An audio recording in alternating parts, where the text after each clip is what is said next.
Dan seperti yang ada di judul di atas, hari ini saya nggak sendirian. Saya akan ditemani oleh adik saya. Kalau pernah dengar nama Roni Patinasarani, Kapten Kesebelasan PSSI pada tahun 70-an, ini adalah anaknya. Ya, saya panggilkan tanpa panjang lebar, Bung Yeri Patinasarani. Kita belum pernah ketemu ya, baru sekali kemarin kita ketemu. Sosial media mempersatukan. Sosial media memang mempersatukan kita, luar biasa Bang. Ajaib Tuhan. Ajaib Tuhan, ajaib Tuhan. Dan dari yang sebentar ya gue angkat kaki dulu. Dari yang gue baca-baca dan lihat di sosial media, ada dua hal yang nempel banget sama pelayanan lo, dan gue pengen ngobrol-ngobrol sedikit tentang pelayanan itu. Yang pertama adalah tentang pelayanan ke orang-orang narkoba. Betul. Karena pelayanan itu gue lihat lintas batas. Betul. Itu lo bisa ada di masjid, bisa ada di pesantren, bisa ada di tiba-tiba ada di acara-acara BNN. Kayaknya udah nggak cuman khusus orang-orang Kristiani, tapi apa yang lo bisa membuat lo ada di pelayanan seperti itu, dan kenapa hati lo ada di situ? Ya, jadi pertama setelah sadar bahwa kita nggak boleh terkungkung dengan kalimat untuk kalangan sendiri, di situ sih. Nah, dan lalu melihat kebutuhan gitu, bahwa mereka lah yang sebenarnya paling membutuhkan pertolongan. Ada sisi darurat dalam fase kehidupan mereka. Kalau mereka nggak ditolong, kita harus berani besar hati untuk melihat kematian pasti di depan mereka. Gila sih. Ya, Karena jadi ujungnya pasti ke situ. Ya? Ujungnya pasti ke situ. Nah, itu sebabnya nggak ada jalan lain. Mau nggak mau kita harus berani menerjemahkan kasih Tuhan dengan sebuah perwujudan nyata. Berarti kalau gue boleh simpulkan, trigger lo adalah kenapa lo mau melakukan ini semua, triggernya adalah the love of God. Betul. Kasih Tuhan. Dan menurut gue kasih Tuhan itu bukan milik orang gereja aja. Betul, betul, kasih betul Tuhan banget. itu adalah milik semua orang, dan Betul. lo sekarang bergerak di situ. Kalau boleh tahu, kalau lo bisa ada di situ pelayanan-pelayanan yang berhubungan dengan orang-orang yang kena narkoba, pasti lo punya cerita di balik itu. Boleh nggak kita tahu ceritanya? Ya sebenarnya sama sih, saya dari situ juga kan. Nah, oke. Kegagalan di situ 9 tahun bergumul dengan narkoba. Lalu bukan cuma ditolak masyarakat, ditolak orang gereja juga. Bahkan diri sendiri menolak diri sendiri gitu. Oh, itu sih Jadi parah sih. gue udah dari Kayak kemarin pas di komunitas lu share ditolak surga, ditolak neraka gitu ya. ditolak neraka, dipulangin waktu retret. Begitu datang Ceritain. iya kan. Jadi begitu datang ke gereja orang takut, "Ih, nanti remote AC hilang." Atau gini, lalu mereka bilang gimana dengan domba-domba yang lain? Makanya Yeri nggak boleh ada di sini untuk supaya domba-domba lain bisa bertumbuh, nggak kena stigma negatif. Wah, gila separah itu. Jadi memang kita punya PR berat sebenarnya di situ. Nah akhirnya pengalaman dari situ sih. Nah makanya ini kan sebenarnya anugerah Tuhan sudah 19 tahun berhenti. Tapi yang menjadi pergumulan sampai hari ini adalah stigma negatif masyarakat, terutama dari orang-orang yang dalam tanda kutip beragama. Nah itu sebabnya mau nggak mau saya juga mesti melanggar beberapa hal yang orang taruh patokan untuk bisa menyelamatkan mereka gitu loh, menjangkau lebih banyak, menolong lebih banyak, mengimpartasi lebih banyak, dan berbagi hidup lebih banyak begitu. Tapi emang gue setuju bahwa kalau lo mau datang ke orang-orang yang punya penyakit berat yang tidak tersembuhkan, kalau lo mau powerful, lo adalah orang yang pernah ngalamin penyakit itu. Kalau lo mau datangin orang yang kena narkoba, yang lebih powerful adalah lo pernah ada di situ. Jadi tapi kalau gue boleh tarik garis lebih mundur lagi ke belakang, apa sih yang bikin lo jatuh di situ, pengen nyobain itu, dan 9 tahun lo kecantol? Iya, jadi awalnya sih dibilang sederhana nggak juga. Pulang sekolah SMP kelas 1, jajan, tukang jajanan kasih makanan, abis itu dia kasih narkoba. Jadi waktu itu tahun berapa? Itu Buset. tahun 90-an. Wah gila, gue pikir itu cerita tahun 2010, 2011. Enggak, Dari tahun 90? Dari tahun 90-an. Itu Itu gila sih. ya itu tukang jajanan di sekitar sekolah. Gitu. Jadi nggak broken home, nggak ada. Berarti nggak semua harus dimulai dengan broken home. Jadi kebanyakan justru hari ini penasaran. Pengen tahu apa sih rasanya giting, mabok, apa sih rasanya Fly, seperti gitu itu. Nah itu yang dimanfaatkan orang-orang nggak bertanggung jawab gitu. Dan waktu itu hampir nggak ada informasi dari gereja, nggak ada, dari sekolah nggak ada, dari ini nggak ada. Jadi kita 90. ya tutup mata aja gitu, nggak taunya akhirnya itu jebakan Batman lah bisa dibilang. Gue baru denger loh bahwa itu udah dimulai tahun 90 itu di tukang-tukang jajan sekolah. Buset. Gila, itu bahaya banget sih. Nah, menurut lu sekarang apa yang harusnya kita lakukan sebagai gereja dulu nih? Ya. Apa sebenarnya yang harus kita lakukan sebaiknya? Ya, jadi sebagai gereja ya kita harus buka mata bahwa kalau berani berdoa buat tuayan, berarti harus mempersiapkan diri juga untuk tuayan gitu.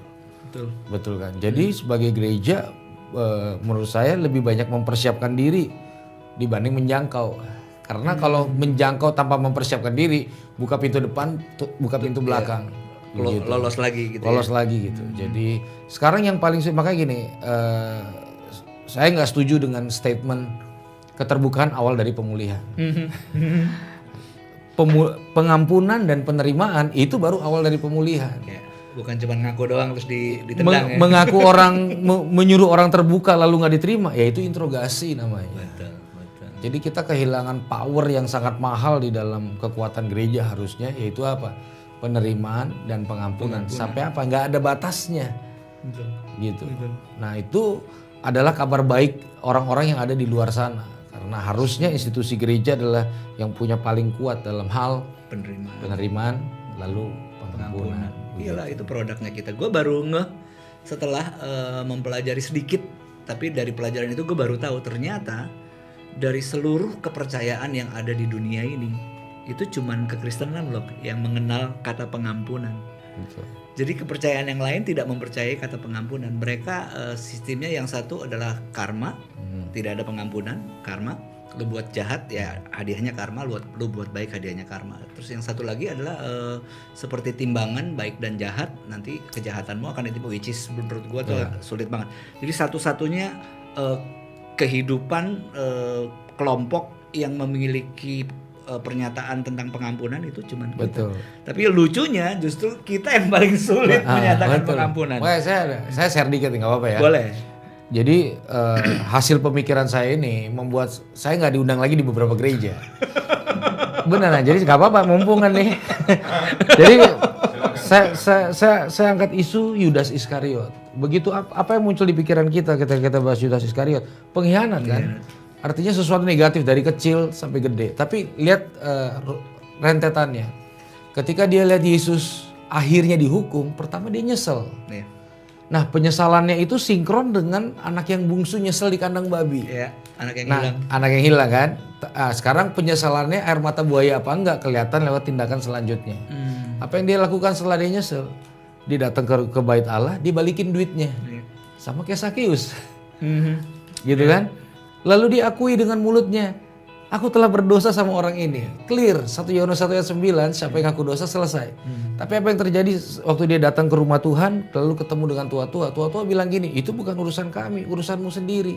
Itu kejahatan di dalam sebuah gereja, bahwa itu gila loh. Nggak diterima. Jadi Yudas belum, ya dia bunuh diri, tapi ada pemicunya, penolakan yang sistematis, agresif, yang dilakukan secara sistematis terstruktur oleh institusi-institusi pelayanan. Orang rohani nggak mau lihat Yudas bertobat, mereka mau lihat mereka mati. Jadi hari ini banyak pelayanan menerjemahkan Tuhan sebagai Tuhan yang haus darah akan penentang-penentangnya. Begitu. Jadi nggak ada jalan lain. Mau bangun sebuah kekuatan yang murni, mulailah dari penerimaan dan pengampunan. Nggak ada hak kita untuk menahan anugerah itu.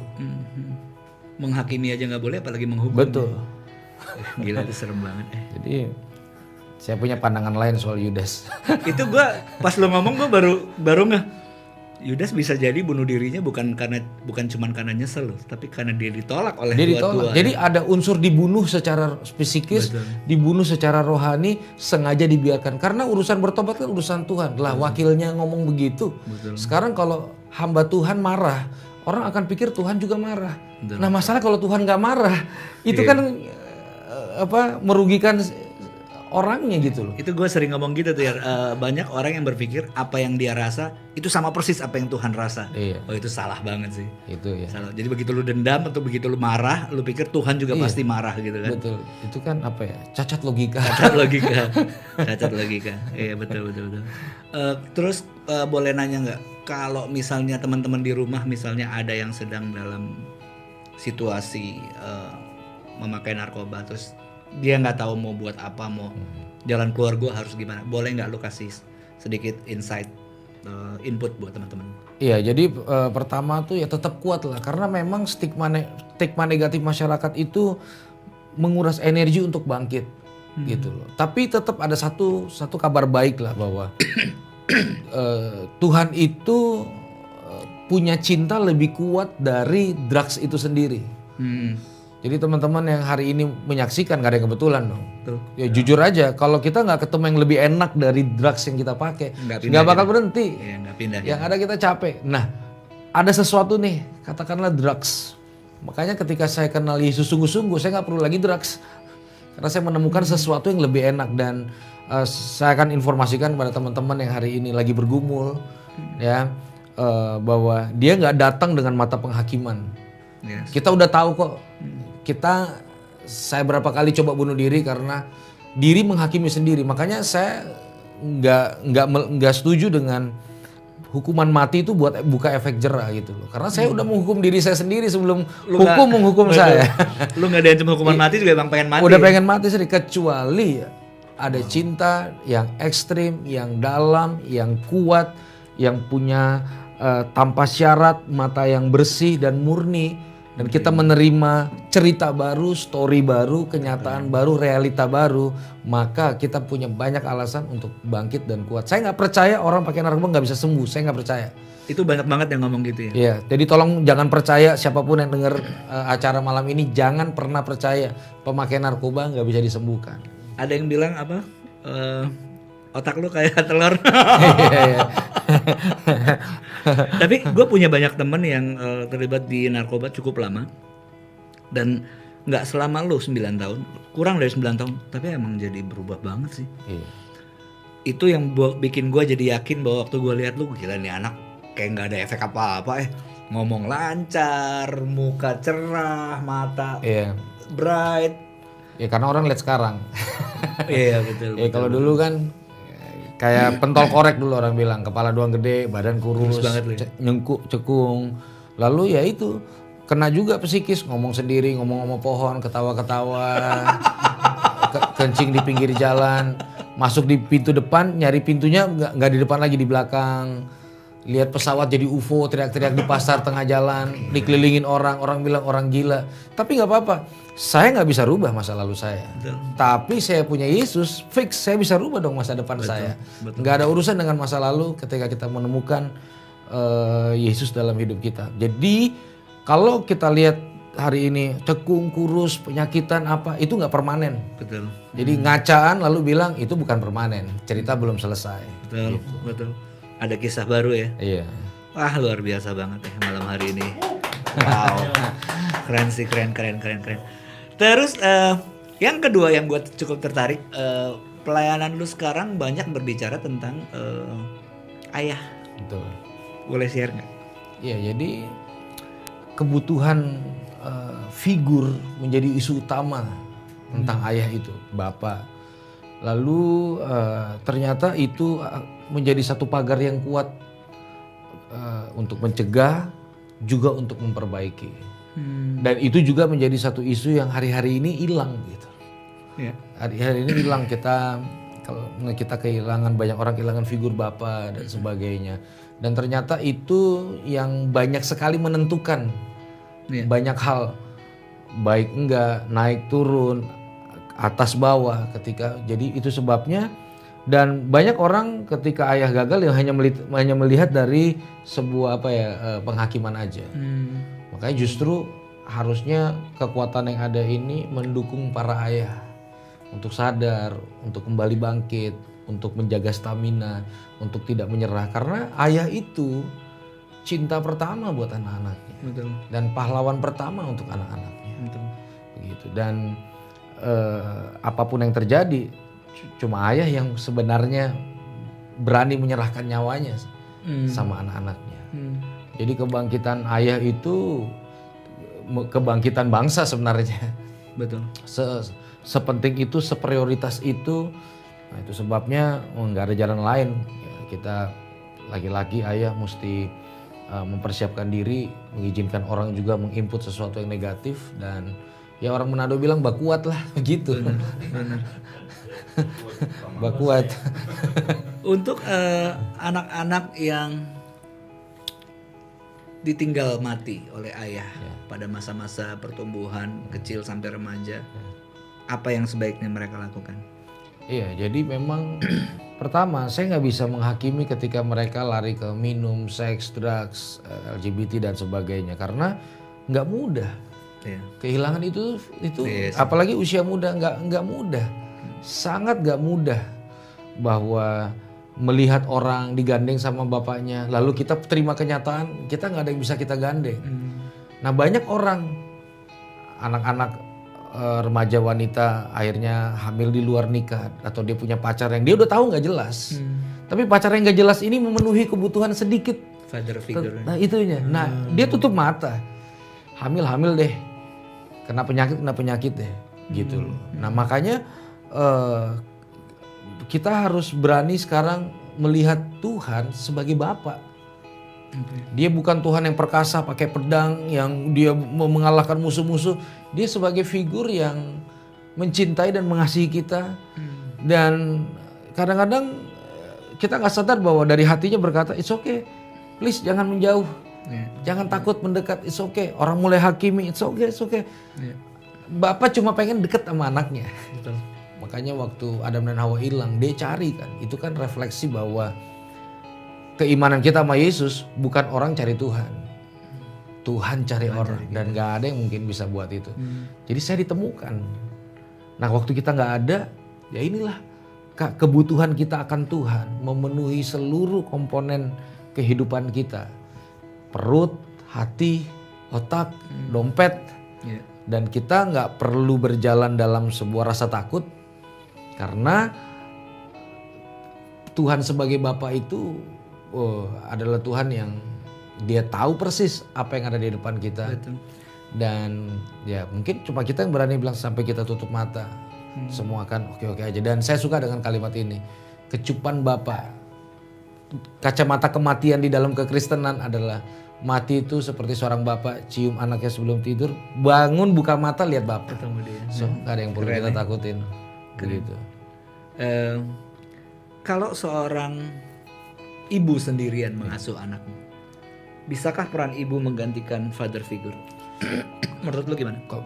Menurut sangat bisa. Waktu ibu itu punya Tuhan, maka Tuhan akan mendirect sang ibu ini untuk mengimpartasikan hatinya, lalu ditangkap sama anak-anaknya, sama tetangganya juga, sama teman gerejanya juga bisa ditangkap, sama siapapun bisa ditangkap gitu. Karena waktu kita bicara soal father, sebenarnya kita mulai berbicara soal figur, bukan cuma gender ya. Gitu. Makanya single mother ini saya yakin punya tempat spesial di hati Tuhan. Setuju. Begitu. Ada hal-hal yang karena mama saya single mother sekarang. Dan bokap meninggal, mama umur 56. Masih muda banget. Masih muda. Jadi kan awal meninggal ada salah, rame salah, sepi salah, transisi itu nggak pernah mudah. Saya punya papa luar biasa, tapi hari ini nggak ada. Ya kan, ada orang bilang ya lu enak, bapak lu baik. Nah sekarang bapak gue nggak ada, bapak lu ada.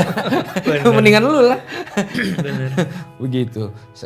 Cuma bisa lihat di foto-foto aja kalau kita kangen dan sebagainya gitu. Tapi ya mungkin ada single mother, ibu yang juga dengerin bahwa kabar baiknya adalah single mother itu punya tempat spesial di hati Tuhan. Betul. Itu ibarat sebuah gereja dengan penuh kuasa yang dipersiapkan, banyak banget yang akan mengalir berkat Tuhan melalui single mother ini. Jadi jangan anggap remeh single mother, jangan anggap enteng, dan semua single mother juga jangan anggap remeh kondisinya sendiri. Betul. Karena backup Tuhan itu perfect, luar biasa.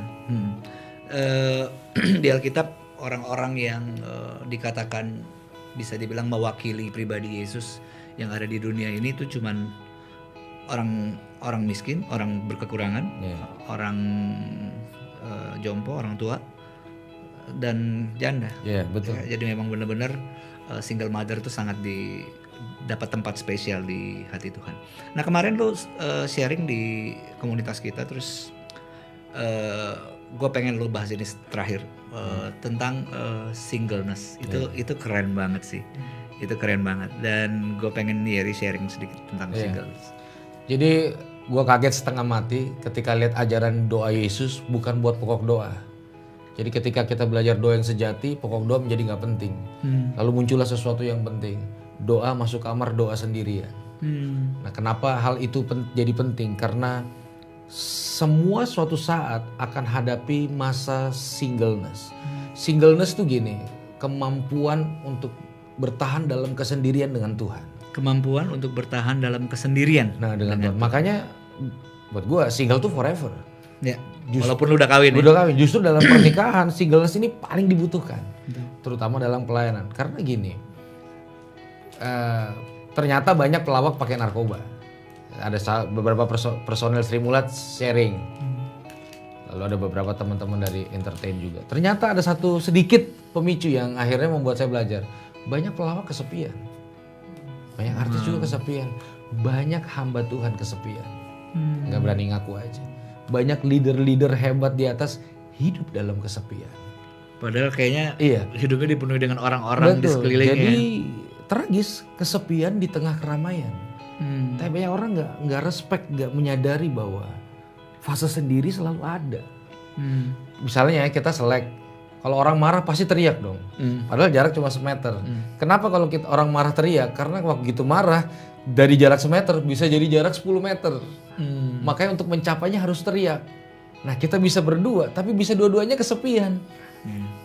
Dan itu jadi sesuatu yang kabar baiknya nih. Semua orang pasti lewati fase itu. Cepat atau lambat, suka tidak suka, akan masuk dalam sebuah fase kesendirian yang paling ditakutin. Akan dihadapi dengan kesendirian. Nah, fase itu penting kenapa? Karena disitulah kata Immanuel akan bermanifestasi di dalam kehidupan kita. Kita bertahan dalam kesendirian, sedih, nangis, besok bangkit lagi. Yesus beberapa kali dia naik doa sendirian. Saya pikir kenapa ya? Ternyata bahwa dia pernah punya 5.000 pengikut, ninggalin waktu roti nggak ada. Dia pernah 70 murid juga ninggalin. Tinggal 12 murid ditinggal tidur. Yesus juga harus sendirian. Nah itu sebabnya kemampuan yang harusnya dimiliki waktu orang kenal Tuhan adalah dia mampu bertahan dalam semua fase kesendirian dalam hidupnya. Mungkin air matanya keluar, tapi rohnya pasti tetap menyala-nyala. Dan dia gak pernah takut dengan fase-fase kesendirian itu. Itu sebabnya sampai satu saat tutup mata, dia tetap punya sebuah kemampuan yang dari dalam, bertahan dalam kesendirian. Gua ngerasa apa yang mau gua tanya pasti akan banyak mau ditanya sama teman-teman yang nonton malam hari ini. Bedanya singleness sama loneliness tuh. Ya. Itu pertanyaan depan. Iya kan? Kondisinya sama-sama sendiri. Tapi kalau singleness ada sebuah kemampuan yang datang dari Tuhan. Jadi di dalamnya hangat. Di dalamnya full, sempurna. Waktu Tuhan ciptakan Adam dan Hawa, dia sempurna. Gue suka banget kata di dalamnya full tuh, gue suka banget. Iya, tapi kan itu cuma bisa ditemukan dalam Tuhan. Ya. Jadi hangat, full, nggak istilahnya nggak jablay, nggak galau, nggak baper, nggak apa. Berarti singleness tuh positif banget ya? Positif banget. Sementara loneliness itu is nggak very negative. Unik, sempurna. Adam nggak ada Hawa tetap bisa angkat sendiri, semua bisa, berdua lebih baik. Yeah. Tapi bukan berarti, makanya saya percaya gini, kan orang bilang di balik pria yang hebat pasti ada wanita yang kuat. Nah kalau menurut saya pria mau ada yang hebat enggak, dia tetap jadi pria yang kuat. Wanita juga gitu. Wanita juga gitu. Makanya gini, nggak ada yang boleh jadi matahari dalam hidup kita ketika kita punya Yesus. Orang yang punya Yesus nggak akan bilang, oh dia matahari saya kak. Oh kalau dia nggak ada gelap gulita hidup lo kak. Ya kan? Kelar, pasti kelar. Atau bilang tapi kan bagaimana? Saya harus mencari orang untuk melengkapi hidup saya. Lalu saya bilang cacat dong lo sebelumnya. Iya betul. Jadi kemampuan mandiri, kuat, sehat, senyum, mantep bukan dari luar tapi dari dalam. Jadi kita nggak jadi pengemis rohani, kita nggak menjadi gelandangan rohani yang haus akan semua. Makanya orang yang seperti ini dia bisa berkuasa tanpa jadi penguasa. Bisa berkuasa tanpa jadi penguasa. Dia bisa buat pertunjukan tanpa panggung. Keren. Dia bisa dance tanpa musik. Karena semua instrumennya include In singleness. Paling nggak ada heartbeatnya itu cukup buat dia bisa kreatif. Nah, makanya ketika orang memiliki sebuah singleness yang kuat, kemungkinan sebagian besar masalahnya selesai. Demikian sebaliknya. Ada orang berpikir, gua nih baru bisa happy waktu gua menemukan seseorang yang mendampingi gua. Padahal harusnya enggak ya. Betul. Karena orang itu nggak ada, ya kelar lah happy kita. Benar. Ya, cari orang lain dan happy. Masalahnya kan nggak mungkin orang bisa mengkontribusi ke happy yang ya kadang-kadang WhatsApp nggak dibalas saya kita galau. Baru WhatsApp atau cuma di-read doang. Betul. Tapi ya dari apa yang tadi lo share berarti perlu banget seseorang dalam singleness-nya memaksimalkan singleness-nya itu dengan menurut gue sih harus dimulai dengan pengenalan diri ya. Betul. Kita itu makanya lu bilang tadi harus ketemu Yesus dulu karena menurut gue orang yang tidak ketemu penciptanya dia nggak akan bisa mengenal dirinya. Betul. Yesus itu cermin ajaibnya lah. Karena kalau cermin biasa cuma bisa ngeliat tampilan luar kan. Begitu kita temukan informasi yang ngasih tahu justru di dalam kita dan itu cukup. Makanya orang yang punya singleness dia akan punya rasa cukup. Dan rasa cukup itu membuat dia mampu mengalahkan semua raksasa-raksasa. Contoh, jujur hari ini pemimpin rohani hanya diakui kalau dia ada dalam struktur kan. Betul. Ada dalam kepemimpinan, komsel apa semua nggak ada, bukan leader. Padahal pemimpin itu identitas. Artinya dia bisa jadi leader maksimal luar biasa tanpa jadi pendeta yang ada di mimbar. Iya. Dan itu kan kabar baik. Tanpa ada di struktur. Makanya dibilang kamulah bangsa yang terpilih, imamat yang rajani ya, imam-imam kerajaan. Itu kan semua Alkitab itu kan informasi tentang identitas banyak banget. Iya benar. Jadi ya itu cukup. Gitu. Tapi kalau orang kayak punya latar belakang kayak saya, ya kan pendidikan terakhir SMP, saya SMP 2 kali dikeluarin dari sekolah, SMA 8. Pindah ke Banjarmasin, dikeluarin lagi, pindah ke Cirebon, keluarin lagi, pindah ke Tegal, ujian, overdosis, muntah darah, rawat berapa bulan, balik sekolah dia dibongkar jadi kebun tebu, nggak sempet kuliah karena dulu DPO polisi, lalu ini hancur semua. Saya mulai dari banyak minus. Lu nggak mungkin jadi leader sih kalau menurut pandangan manusia sih nggak mungkin lah. Nggak mungkin. Ya, jadi ya jangan pernah anggap remeh orang-orang yang ditolak. Betul. Setuju. Itu hal yang terlewat. Setuju jangan banget. Sampai karena ya berarti kan saya nggak punya banyak faktor luar, tapi begitu saya nemukan Yesus ternyata super sistemnya dari dalam. Kelar saya bisa ngeliat. Tahun 2017 dalam anugerah saya dapat penghargaan dari Pak Jokowi sebagai masyarakat yang punya kepedulian. Dulu dibuang orang di got, ketemu cermin. Belum cerita, lu harus cerita dulu itu. Ya jadi memang di got. Jadi overdosis. Karena dulu kepahitan sama orang gereja, gara-gara retret saya dipulangin. 3 hari kedua dipulangin. Dibilang Yudas Iskariot pengkhianat, dibanderol nggak bisa sembuh, dipulangin, dibayarin sih taksinya, cuma keki kan. Yang lainnya ikut sesi lagi, saya pulang. Bergaul sama orang-orang yang lain, overdosis, didapetin udah berbusa, badan biru kaku, diangkat sama teman-teman, dibuang juga di got. Jadi bangun dari got karena dia pikir saya udah mati karena takut kasus polisi kan. Bangunlah saya dari got, lalu saya berpikir wah saya lebih hina dari sampah. Karena sampah dibuang pada tempatnya, saya dibuang di got. Gila. Nah sejak itu saya juga menganggap diri saya sampah lah. Maka saya putuskan 19 tahun lalu saya minum Baygon aja lebih baik. Dan ternyata ketika saya minum Baygon, pertemuan saya dengan Tuhan difasilitasi dengan racun serangga. Jangan jadi jangan ide dicoba. ya. Jangan jadi ide ya. Enggak semuanya habis minum Baygon ketemu. Ya, dan kalau dia nyesel nggak bisa di rewind. Permanen. Gitu. Tapi ini kan mewakili, mungkin ada yang dengar pernah berpikir untuk bunuh diri. Ya kadang-kadang hal seperti itu gitu. Gitu kan. Tapi dari God suatu saat bisa ada di istana kok. Gila. Artinya refleksi kehidupan bersama Kristus itu real, bukan sampah, bukan main-main. Dan siapapun berhak, nggak ada yang berhak menahan gitu. Iya. Nah jadi semakin kita tahu siapa kita di hadapan Tuhan, semakin dekat kita dengan keberhasilan. Dan itu bukan sesuatu yang, ya contoh lah sekarang, ada banyak anak yang dia teriak ke mamanya, "Ma, kuliah Australia, deng, langsung dapat. Mau yang ini dapat." Ada yang enggak. Tapi dia mengeluarkan semua kekayaan yang Tuhan kasih menjadi wujud nyata.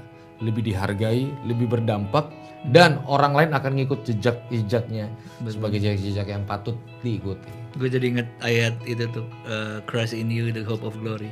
Kristus di dalam kita itu pengharapan yang luar biasa ya akan kemudian. Kabar baik. Lo kemarin sempat ngobrol tentang realita dunia itu bisa jadi akan jadi bertolak belakang atau beda banget sama realita Betul. Tuhan yang tinggal di dalam kita. Itu keren banget sih. Betul. Pesan-pesan terakhir buat teman-teman yang ada di rumah. Abis itu kita lihat kalau ada yang tanya jawab. Oke. Ada pesan apa buat teman-teman? Iya, jadi ketika kita punya Yesus itu cukup. Jadi pesan saya sederhana malam ini. Yesus itu cukup. Ketika Yesus ada dalam hati kita, please jaga baik-baik, jangan sampai ada yang mengambil, merusak dan membuat kita menyingkirkan hal itu. Banyak orang bilang, ini mungkin dari saya, banyak orang bilang, saya nggak punya apa-apa, saya cuma punya Yesus. Kalau kita punya Yesus, kita punya semuanya. Itu dia. Setuju.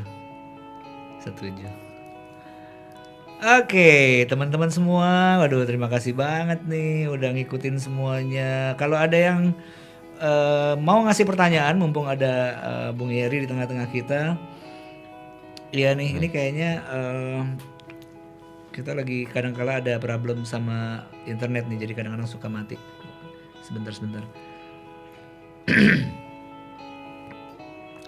Ada yang mau nanya sesuatu untuk Bung Yeri secara langsung, silakan diketik.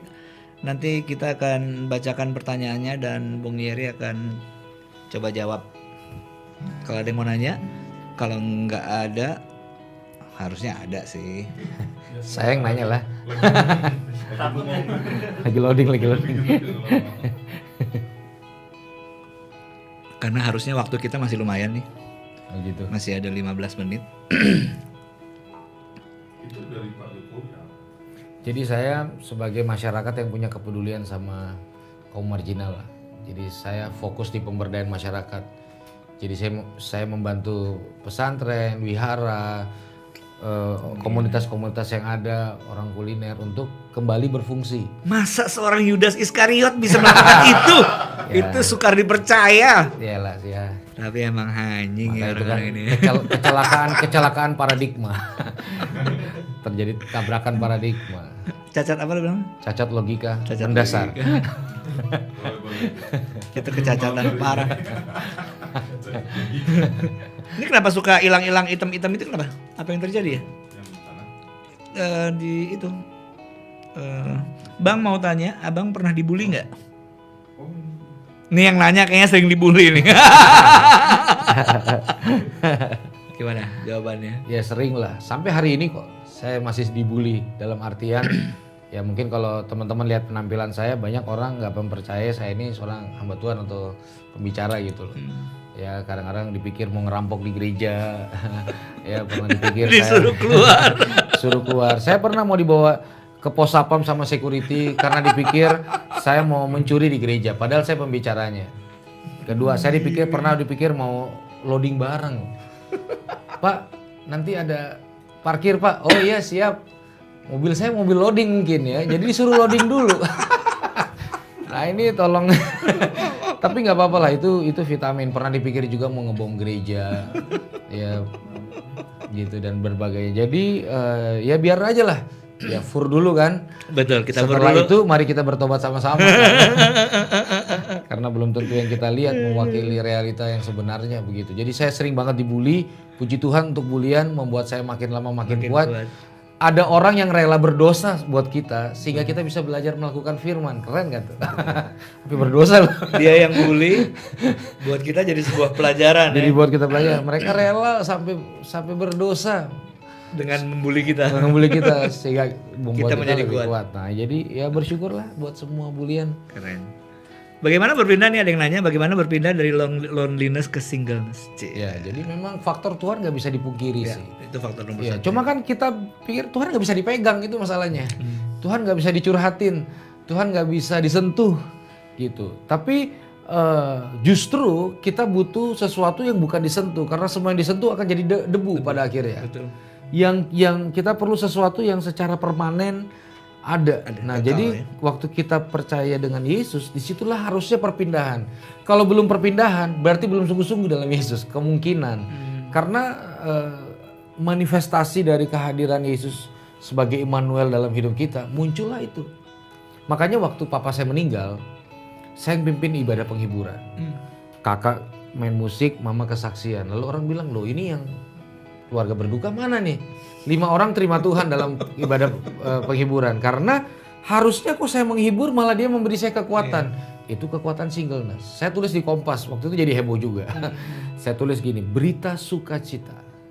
Telah pulang ke rumah Bapak almarhum Roni Pati Nasarani dalam sukacita Tuhan.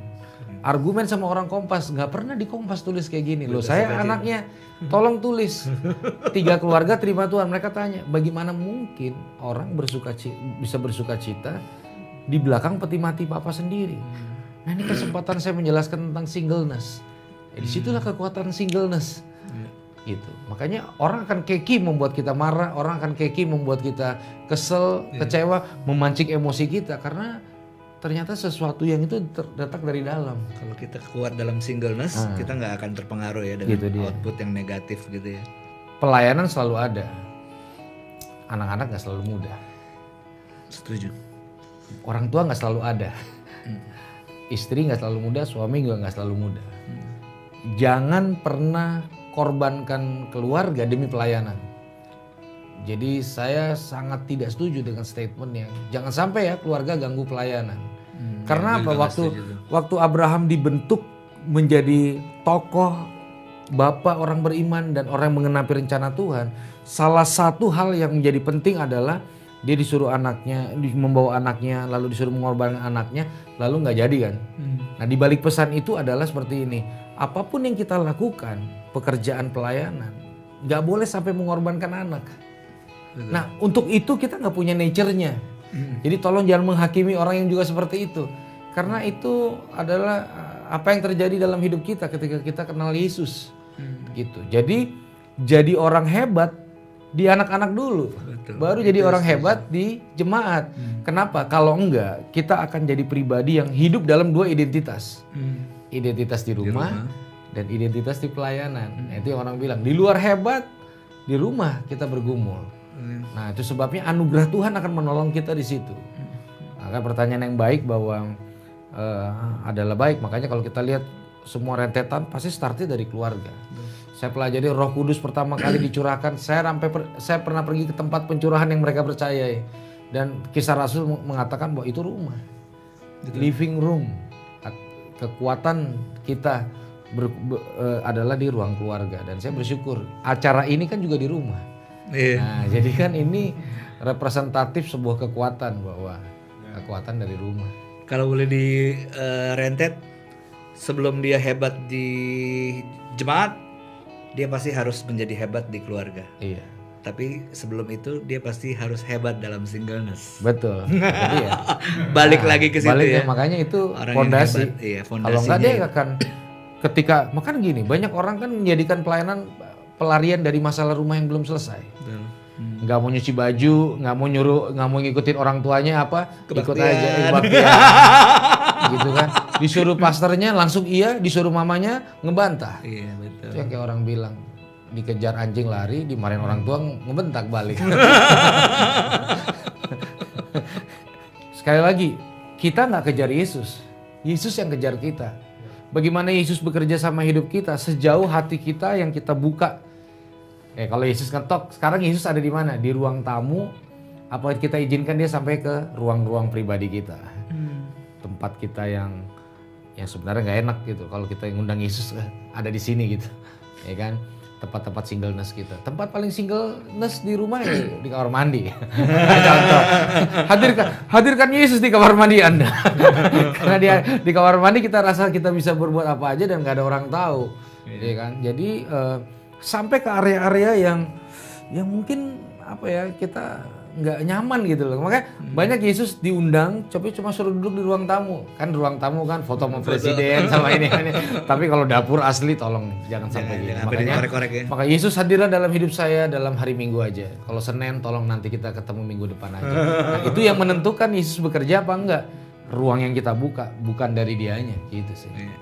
Kita cuman berperan membuka ruang, tapi dia yang aktif ya. Betul. Gue jadi keinget Yesus yang sehebat itu aja, buat ini buat itu, mujizat sana mujizat sini, tetap abis itu dia punya waktu yang membangun singleness ya. Betul. Menyendiri, berdoa, dia nggak libatkan murid-muridnya, gue pengen sendirian. Betul. Ini pelajaran baik buat kita untuk membangun singleness-nya kita dengan Tuhan semakin. Makanya ada satu lagi nih, ini yang penting. Rem itu penting supaya kita cepat sampai.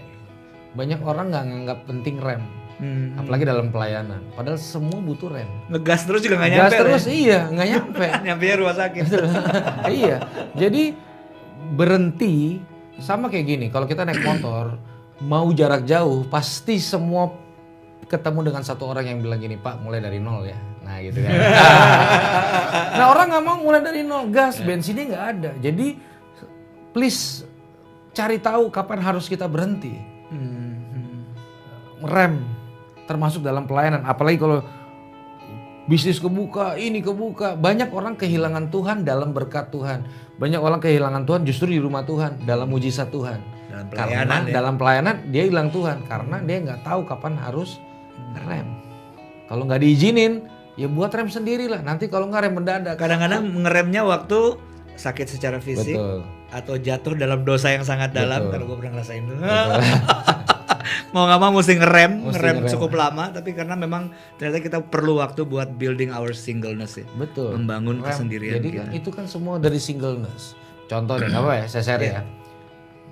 Pernah sekali bawa rombongan tur ke Israel, tiba-tiba tiket saya di-upgrade ke bisnis. Wah kan, kayak orang kampungan kan. 6 orang masuk ruang bisnis. Heboh. Kelihatan banget mana yang bayar bisnis, mana enggak. Dari mana? Pesen, kapan lagi semua pesen. Orang yang bayar bisnis, cool. Baca koran, kopi, kue satu. Yang ini, gua norak. Ya, kenapa? Selalu saya pikir loh, tiba-tiba saya yang norak itu berhenti karena ngelihat orang yang benar-benar kelas bisnis. Cool, tenang. Karena dia punya rasa cukup. Dia tahu dia semua punya dia. Dia tahu mana yang punya dia, cukup, mana yang buat orang lain. Jadi amannya tuh tinggi banget, excellent banget gitu. Langsung saya naruh. Iya juga ya. Sama lah kalau kita diundang doa waktu resepsi kan.